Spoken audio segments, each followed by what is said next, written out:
Hey, I'm Scott. And I'm Chris. And this is Doxologic, where we help you think with your Bible.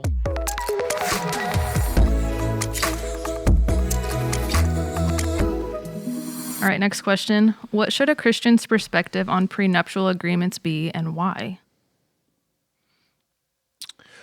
Well, I mean, and briefly, not doing it.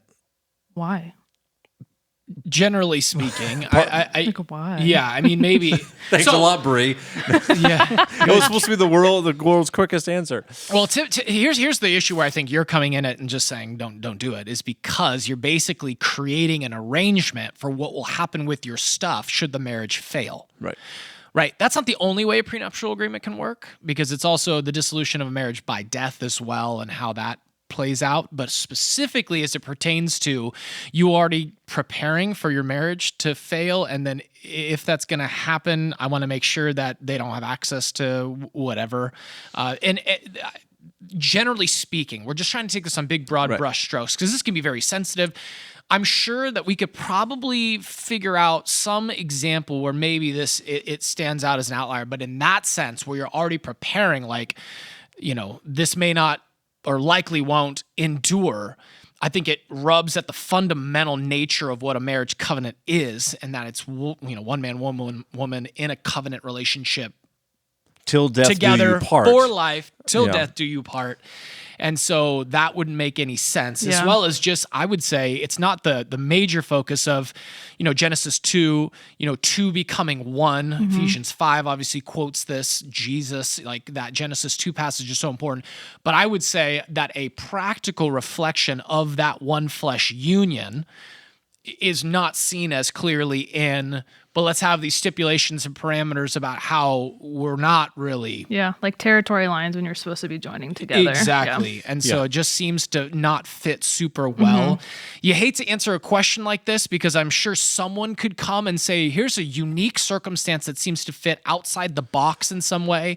Right. And I don't want to underestimate like my knowledge of prenuptial agreements. I just know the general sense of them, and that the general use of them seems to be something that should definitely strike concern into a Christian's heart of like not usually the way to go. Well, and remember that if there are, and we could probably with enough time imagine a reasonable reason why there'd be an exception. Remember that when people jump to those exceptions, they're basically affirming the rule itself. Like the exceptions actually help prove the rule. Yeah. It's not that there's never an exception, but remember that for the vast majority, let's just talk about exclusively for Christians, the two becoming one flesh, the nature of what marriage is severely undercut by legally stipulating that should this not make it, this gets to be mine, and I get to.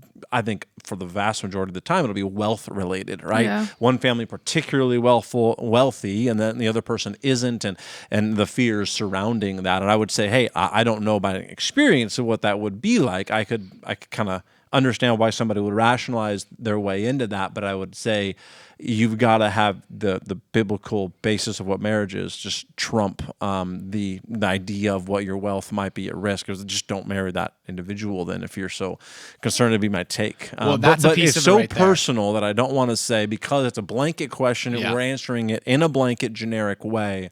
Yeah, this is a blanket application for everybody. I wouldn't be surprised if there was some sort, but that's the point, what you're saying. The exception proves the rule. But I would also say, if you're in a place where a prenuptial agreement makes a ton of sense, to basically bypass I want to get married because marriage comes with some benefits, if you know what I'm saying, and I don't want to spend the time to really know if they're after my money or not, I'll slap that on it, get to the marriage thing, and then, have all that protected kind of thing. Of course, if that's the mentality, which isn't the question for the record, it's not who's asking that, but there are different ways where perhaps it's an undermining of the time you should take to really, invest yourself in the courtship or dating or whatever of that individual, and have this confidence that this is the one my soul loves, right? This is the one that to whom I belong. To whom I belong, and I'm committing myself to for life. And so what's mine is yours, right?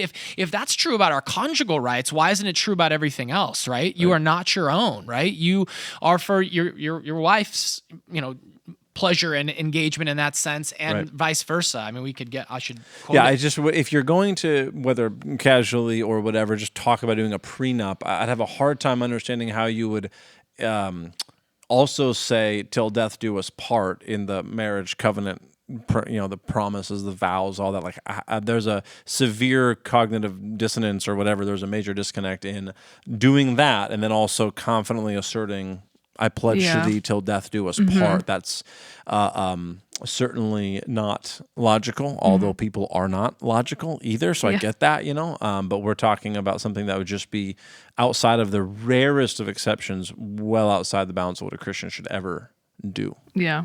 You got the verse, Scott. I do. 1 Corinthians 7:3, the husband should give to his wife her conjugal rights, and likewise the wife to her husband. For the wife does not have authority over her own body, but the husband does.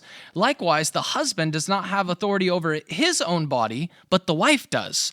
If that's true of our bodies, and again, that's not the point, that could get butchered by someone interpreting that terribly, but we get the point. If that's true, the how principle much is there. more should that come principally to everything else? Yeah. If something so important as your very body is belonging to the other person, something that is temporal and far less important, whether it's wealth or whatever the possessions are, homes, which relates to wealth, of course, should not be that's associated good. with the prenup as Christians. Yeah, that's good. Thanks, guys.